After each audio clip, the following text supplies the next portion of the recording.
Thank you so much. I hope everyone can hear us. It's a post-lunch session, so let's try and get the energy up because it's quite an interesting topic. So first and foremost, I'd like to thank Digi for giving me this opportunity to moderate. I must say I was terrified. And it's easy to face a class and talk to students, but to come and talk to educators and policymakers, it's always a bit of a challenge. But thank you for having me here, and I hope we can have a very interesting conversation. I'd like to really say thank you for joining me, and I hope we can have things, then we say things in a true fashion, because I guess we face it in our institutions. We try to digitally enhance, go fast, and some things fail, right? So probably what I'd like to do is to ask a series of questions to each of you. You'd have about 5 minutes to answer, but we can also, of course, talk together about this. In the end, I'd like to do a rapid fire, right? Just to see what you feel. But to kick us off, I'd like to start by saying, asking each one of you, honestly, as leaders of your institutions, do you really think that all the advantages that digital can bring have actually been utilized in your institutions and universities? So why don't we start with you? Thank you so much for giving me this opportunity to speak about digital inertia. And from my experience, I also run a Sharda tech company, which I founded in 2014 with this objective of, getting a better experience in execution of ERP and software, and also able to execute it well. That was the key objective. So in my university, school, and hospital, yes, we are able to do almost 60-70% of the execution, not at full scale, because most of the ERPs and any technology stack products are built from finance or attendance ho rahi, nahi ho rahi, time pay, other basic necessities, which is data centric. I mean, we really don't have. We need to make new systems and softwares that actually is focused on experience. Like if I'm a student, if I'm using this tool or this application, I'm able to see any learning curve. Are there any advantages to me? Can I see more dynamic? So now is the time when we are focusing on how to make dynamic dashboards, which is more user-friendly for teachers and students, because that's what they are, the key stakeholders who are using those technology platforms. And also, it's all about mindset. We all have smart campuses, Wi-Fi enabled, but smart campuses are meaningless if the mindset is analog. So it really depends upon how are we training our stakeholders on thinking to see information and visualize that you can actually put every single information. How do you digitalize this piece of information? Because most of the people are very used to, from their own experience, okay, this is the way we use Excel or pen, paper, module. But it's a lot about training your teachers, your stakeholders, your accounts people, that if they see any kind of information, how do you take it from pen, paper into digital or using stats on base of it? So thank you. I've taken 2 quotes from you. First of all, he says 60%. That's a great number. And you say 2 interesting things, that can we move from being data-centric, but have that, but also be experience-centric. I think that's really important. But what I really liked is that how do we change your mindset from being from a smart campus to a mind, you have a smart campus, but you have an analog mind. And so you can't really bridge the 2 together. So I'm going to come back to you with that, but maybe we go to Sakshi and then we'll come back to you, sir. Hello, everyone. Thank you, Hemant, Digi, and EPSI for having me here. Very interesting question. I think I'm one of the Gen Zs here, and I look after 2 universities, Sage University, Indore, Bhopal, and the education sectors that we have, about 50,000 students that we have currently studying. I can say that, we have improved a lot in digital after COVID especially, where there was a little bit of problem with many professors not knowing how to operate a laptop. when they were teaching. You know, these were very on-ground issues that we faced. From there, we moved to a platform in 4-5 years where we are now mapping each student from when he or she enters on many parameters, and then every semester not only like marks but aptitude, altitude, and emotional, mental wellness. All these parameters are taken into consideration, and a chart is made, like a growth chart or a career chart is made, which tells us which gives us the data, and we use AI in it. We have our own student progression index, which we do, where I think we are actually using digital softwares to map student behaviors to give them a better personalized learning. Second, I feel the digital now in Sage University, every exam checking is not to be done by teacher holding the answer sheet. They can do it digitally. So even the student writing the answer sheet physically, the scanned copy is sent to the teacher, and a very good software where every checking is done online, which saves a lot of time and effort, and it gives us much more lean period to get out results after an exam. So these two areas, and plus other areas where attendance and faculty mapping and faculty feedback and all of that, which has been happening from quite a few years, and still that's there. But are we there yet? I don't think so. We have a long way to go. I studied in Singapore, I think 12 years back, and the things that are being done there, I feel we can do a lot with face tracking, face mapping and everything, telling from facial expressions in a classroom what the student is feeling. If he or she is interested in the classroom, the attention level can be mapped. And this is happening in the world right now, which is not happening in my university, which I want maybe in future we can cater to. So should we say 10% or 15%? I mean, he said 60. What would you say? We are there, but you want more? Yeah, I want more. I'm not satisfied. Yeah, Gen Z for you, ladies and gentlemen. So. Thank you very much, and thank you to everyone, those who are sitting over here post-lunch to sit and listen to the people around. It's a tough job. So thank you, all of you. When we talk about digitalization and inertia, what is happening in India, actually there are two things what need to be understood after listening to a Gen Z. Sakshi is a wonderful speaker. She meets many times. So every time having young people around, it gives you new ideas. If you will ask me the percentage, I will not be in position to give any percentage. Because the question is how much it is required.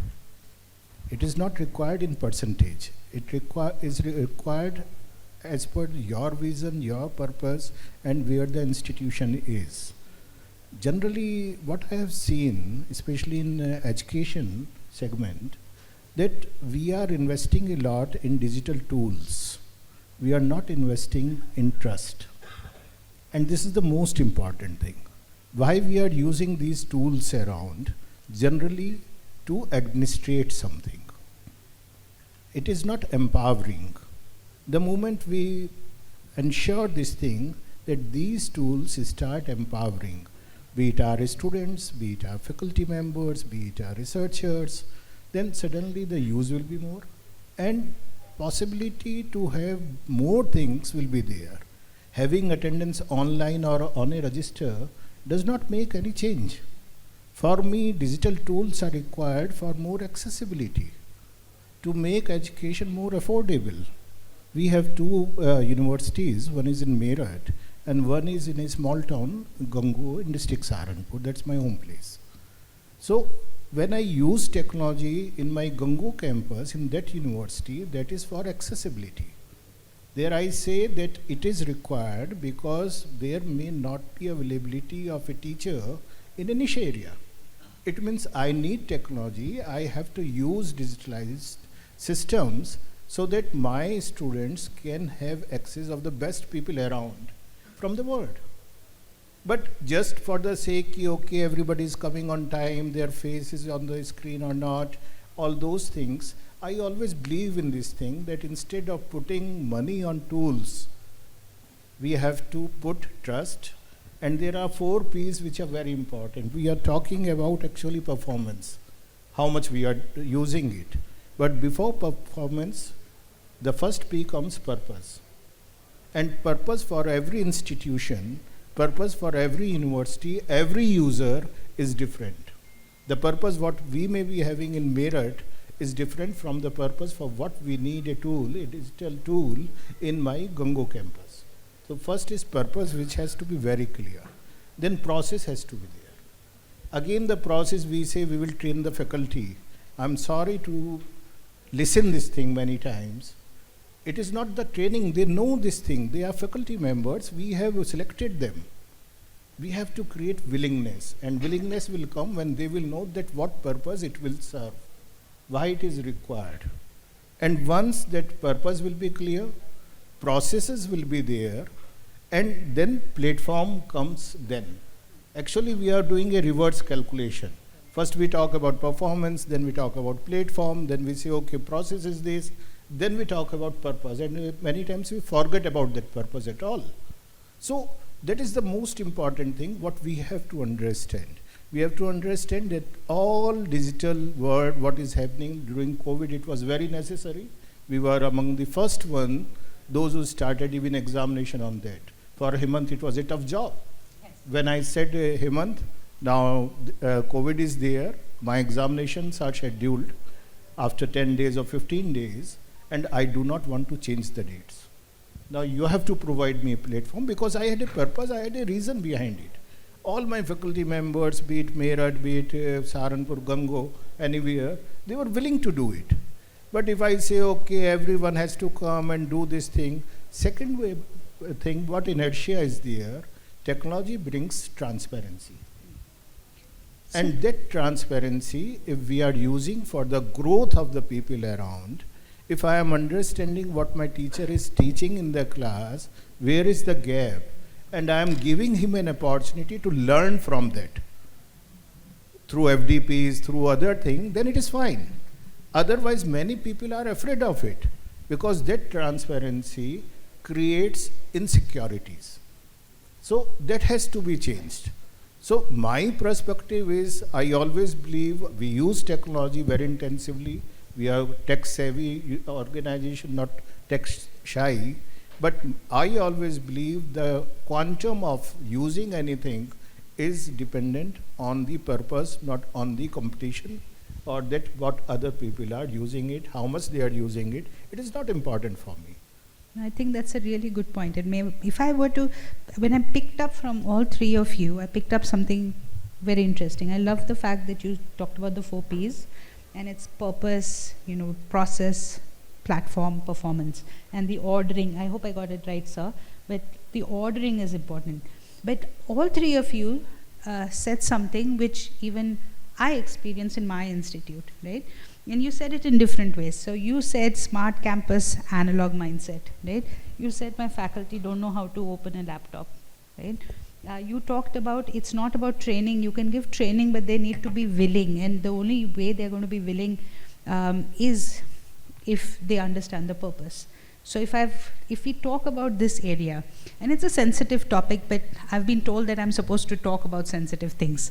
So my question is that if the faculty are supposed to lead Gen Z and Gen Alpha, and it is such a technologically fast-moving environment, and we know that this challenge exists, what do you think is the 1 or 2 things that each university can do and share to break this problem, right? So I'm sure you're doing it. I mean, I've tried to say, create psychological safety, but it doesn't always work, right? So why don't we start with you? So 1 or 2 things that you will do to make your faculty feel secure. You said transparency leads to fear and insecurity. Actually, what is happening that we expect from the faculty that they know everything. The times have changed. Like with us, in every FDP, every discussion, interaction, we say we all are co-learner now. From Gen X, we have to learn many things. Times have gone that when we expected a teacher to come on the podium and say, I know everything, whatever I am telling you is right. So it means we tell them, if you do not know, say no. We have to be very transparent, we have to be very honest. And we say to the students, now you are a part of this learning journey along with your teacher, because all of us are co-learners. Every day new things are coming around. It is not something that, oh yes, I am a teacher, I should teach. Because generally what happens, we expect a teacher, no, how you can say no? So this is the most important thing. Secondly, we say, ask questions. If you do not know, I do not know many things even about my mobile. I ask my students, I hail from a small town. I remember, I speak English, but in traditional Western UP style. So even today, if my teacher is sitting somewhere, communication person is sitting in the auditorium and I am speaking, I go to him afterwards and I ask, भाई कौन सा pronunciation ऐसा था जो मैं गलत बोल रहा था? Just correct me. So next time at least I will speak properly. This attitude and this flexibility and this understanding has to be given to everyone. Because generally we say, you are a master, it means you have to master everything. Now we have to say, you are a master of certain things. The student is a master of certain things. And the world is changing so fast every day that we all have to learn. I am not expecting from you that you teach everything, but I am expecting from you that you try to learn and share everything what you know. That's very interesting. It's quite paradoxical that you're going from being a teacher to being a co-learner. So I really like that journey. That digital transformation results in this personal transformation. So if we were to go to you, and then we'll come to you, Sakshi, right? About executing faculty and removing their fear as a factor. So there are multiple ways of executing, but the best way which we have tried and experiment in the university is using through student-led execution. So like you create student clubs, sports clubs, societies, and where students' notifications, events and updates are been uploaded. So let the student drive the technology framework, because they are the first one to adapt. With the new Gen Z and other, these youngsters are very tech savvy. So they will immediately start using any technology stack which is executed. And on top of it, you can assign faculties or mentors for approval body, other thing. So this is how you get them on board. Second, yes, there is always a fear in terms of any faculty or staff. And that's because they feel like if we upload the data or send any information, we will be judged, analyzed critically, or probably be punished. This is what you have done. But to create transparency, it is always better to give them training and showcase them these are the advantages of it, and also give them better views. Most of these ERPs and softwares, they have the master admin, like where the owners or the vice chancellors can see everything. But when you look at teachers' dashboard, it is very, okay, they will see attendance, they will see few basic information, and also it is not single tool. There are actually 3 or 4 different tools. From there, they have to pull in the report. So one, it takes too much time. Second, it's kind of messy for them. And because we don't give as owners information, because we like, ye kisi aur ko data de denge or something, all these, we also as, owners don't trust them. And even for them, they don't trust it. So first is building trust issues. This is that, we all are in the same boat and we have to, execute it better. Dynamic dashboard. So I think these two things will... I like that, about you students to drive adoption, right? I really like that. And I also like the fact that it comes back to trust, right? And we'll talk a little bit about the fact that the dashboards for others is full, but filled up, but for the faculty, it's going to be just 1 or 2, 3 things. So what's this? We'll come back to that in a bit. Sakshi. So your question was, how can we instill that digital awareness and execution in faculties, right? Yes, because you said they can't open a laptop. So that happened when it happened, right? Yeah. And the thing we did was that we trained them.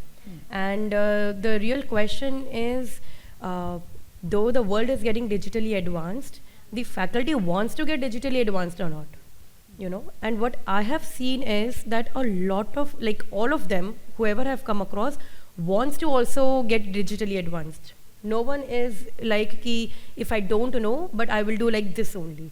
So the great thing is first their willpower or their willingness to learn new things. And the second thing for implementation is that when it comes to you, that you have to do it, and there's no other way. Like if we open up, we did massive open online courses like MOOCs, right? So they have to come in front of a camera, tell about their course, and say all those teleprompter things and everything.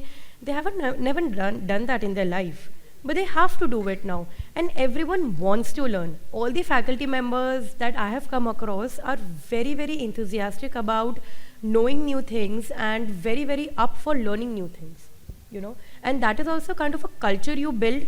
I mean, whenever we take meetings, we talk about digital transformation, we talk about technology and how we can use it for student betterment.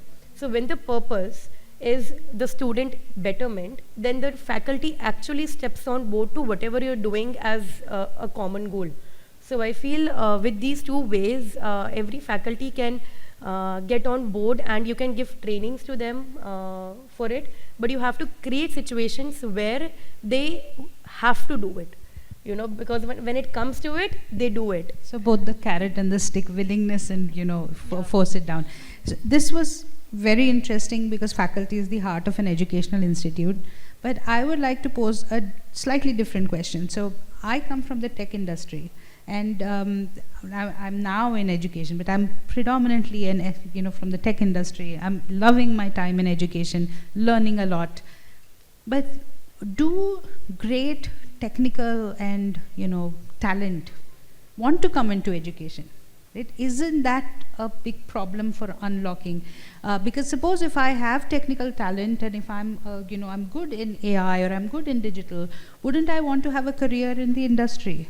So how do you enable the building up of a wonderful technology team within education, given that it's so important?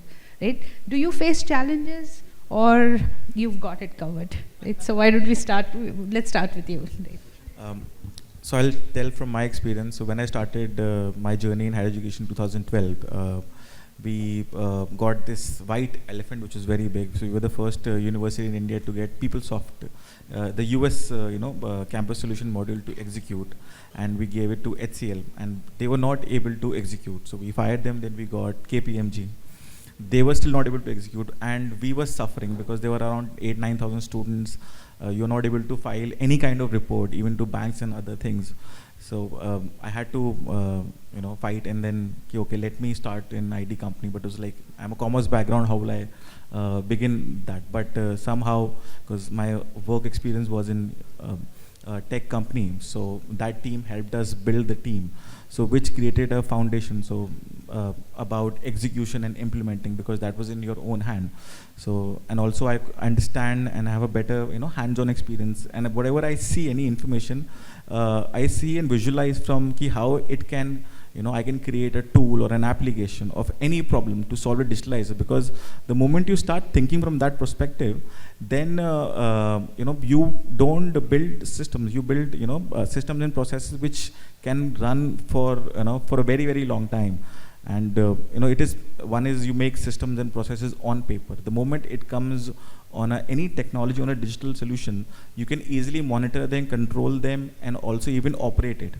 So I think it's all about the mindset. The first you start training yourself and seeing that every single information, process or data can be converted into a tool, application. So you copped out. You actually said that you decided that you're going to do a build solution. So within build, buy and partner, you said, "Mujhe nahi chahiye, main to build karunga." Because they were not able to execute it. So we were facing for 4 years. So I was like, there's no other option. But yes, that point of time, technology was very different. Now it is super fast. Like for Sakshi, and if you're using any implementation software, now you can build any tool and modules in like just 3 months. You just think of it, you will get hands-on. Earlier, you have to wait for almost 6 months, 1 year, hire a team and fire people. So it was very challenging. Now it is so easy to implement, and also I would say gives some benefit to COVID, because that made every single educationalist to actually make them to use. Whosoever was not even using or opening the laptop had to open the laptop. So, and the new generation which is coming in the technology, in education or in other spaces. So we all love data. I mean, most of the new generation teachers and students, you see Apple smartwatches and different financial apps. So everyone likes data. But when they compare these technology solutions in universities, they are very slow and old school. You know, they compare with like Blinkit, Zomatos, and how they are using these applications. But if universities actually build new age solutions which are fast and gives a similar customer experience which other apps are using, so that gives a very big advantage. So like recently we have started implementing all the ERP module system through WhatsApp. So your grievance module is on through WhatsApp, your ticketing system is on WhatsApp, your attendance is on WhatsApp, your learning module is on WhatsApp, because everybody has WhatsApp on their phone handy, and people spend a lot of time. So why to bring them on an app, just put them on WhatsApp and backlink it. So how to get users comfort, if they're using a certain application, can you get them on board? So kind of these initiatives really. That was nice, thank you. Sakshi. So, I think, what was the question again? The question was, how do you attract the best tech talent? Okay, because yes. they'll all want to go to industry. What do you make? How do you make education attractive for them? Absolutely. So the advantage which I come with is that I work in an industry also, which is Intex, so which is my father-in-law's, and it is a tech company only since 1996, and I can see both perspectives very closely, right? So there are two things which I think tech and the young generation who are getting so many like AI courses and all of them, they want. One is good package and one is flexibility. They all are very focused on work-life balance and work from home, and the culture is very different, the mindset is very different than what my parents like or their generations grew up in. So I think in education, if we can have such kind of a model where we can support their package to the industry package, because industries pay hefty when it comes to tech software engineers or AI engineers. And second is flexibility in terms of working hours, in terms of how they want to do a project, the timeline they want to do the project, you can just tell, and then how they want to do it, weekly reviews, not daily reporting, and all of those things.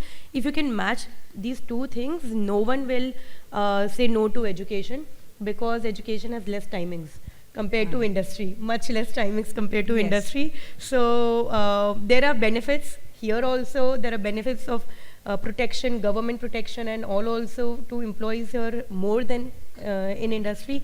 So if we can do this, then no one will stop coming to education. So I find this really interesting. So the way you sorted it out was to build. I'm going to start my own company. The way you sorted it out was to say, I have a company already, I'm going to get that in.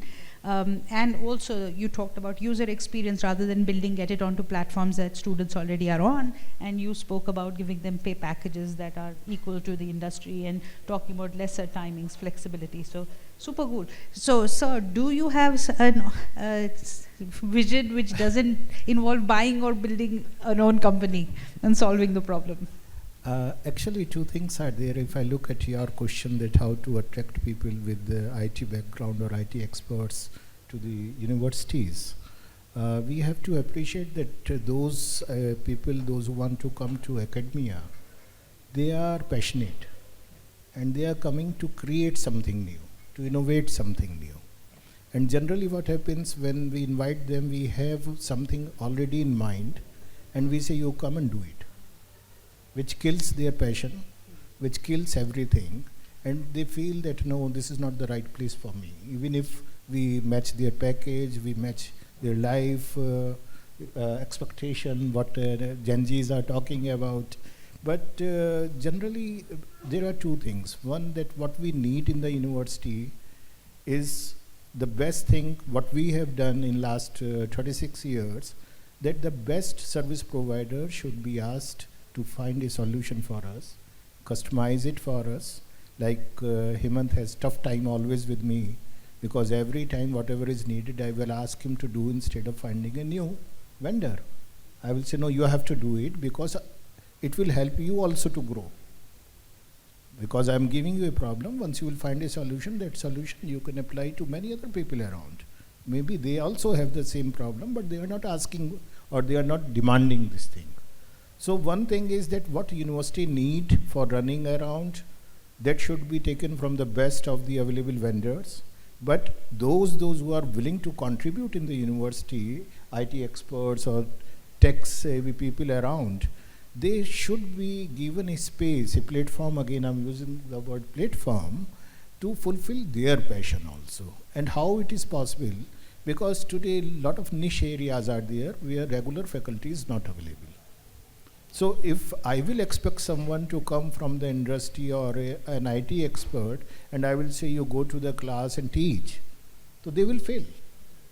But if I say, okay, now you go and sit with the students and find what is new, what new can be done. Let us sit in our idea labs, let us sit in our other areas where a student and you can interact, find something new, and in AI what we can do, how we can find a solution for my boys, those who are coming from a Hindi medium school, or the students, those who are coming from a rural background, they do not know anything. Let us find a solution for them. The passion start coming. And that's why maybe at Shobhit University we have some very passionate people, those who joined out of passion, ITB people, and now they have become wonderful innovators and researchers indeed. So thank you so much. So I think the answer that I got was that we have a adjacent business, right? Find, co-opt people, who are experts into your vision and purpose, get people who are inspired to come in and that. And yes, I think for all the technology people in this room, we'll get better pay packages, and give us freedom and flexibility. So I think this is a good thing. We have 8 minutes, but I do want to do the rapid fire. So on this one, I just would like us to speak, just a minute each on it, and then we'll do the quick rapid fire, which is going to be yes and no, right? So the last question is: do you feel that we should have policy which the government pushes? So it's a top-down approach to say, make it mandatory that you digitally transform and have set standards that you need to achieve. So do you think it's a good idea to get the government involved in this, or should we leave it? So let's start with you, sir. Actually, doing something for everyone or asking everyone to do the same thing is not the idea of any democratic country. The idea is we are a large country, aspirations are different, inspirations are different. And if I look at the universities, 1,200 universities, we have 1,200 universities. Yeah. And out of those, especially the private universities I can speak for, every university has been established with a different vision and purpose. When I decided to establish a university in Meerut, I had something in my mind. It was not to become one another. Okay, there is one university, I will also become like that. Madhuji is sitting here. When she started a university, she must be having a vision behind it. When we decided to establish a university in a small village, we had a vision, we had a purpose behind it. So if we say that everybody should do what has been told to them, it will kill everything. I do not believe in it at all. Okay. I always believe that every university should have their own purpose, which is well defined. At least the promoters know that. And they should work in that direction. What happened that in spite of complementing each other, suddenly with this race of accreditation, everybody is doing the same thing, we have become competitors. And if a country is having a lot of competitors, the country will never grow. The country will have challenges to become Viksit Bharat, because we have to complement each other. We have to see that what is happening. I always believe in one thing, that we need a knowledge grid. Right. We do not need mediocre institutions everywhere. I feel that we need, if Sharda is doing something great, I should not, I do not need to do the same thing. I'm doing in my way, something great. So we can club with each other. My boys can go to Sharda for that great thing, what they are doing. Their boys can come to my university. So You know, everybody has to work very uniquely. Then only we can think about, and then only we can achieve what we wish to achieve. Viksit Bharat is not something what everyone was doing. We are also doing. So if I take it, you're saying no policy intervention. It's a democracy. We should be able to complement each Intervention other. is not required. You know, facilitation is required, Done. which is very important. No regulators are required. Right. So facilitation, not regulation. Yes. Bought. Sakshi. Absolutely, I agree with Shobhit sir. I mean, there are a lot of universities open and a lot of universities close, you know. And the reason why some universities are where they are, because they want to give the best to the student, because they had a purpose. So I feel a university thinking for the betterment of a student and the culture of the education system will themselves adopt all these activities. More also, whoever says is not important, they will themselves do it.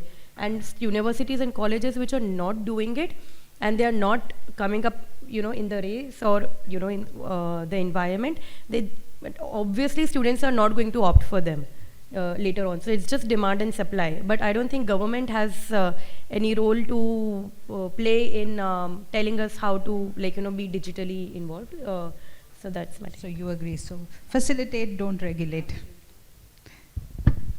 I think I have mixed. I agree and disagree.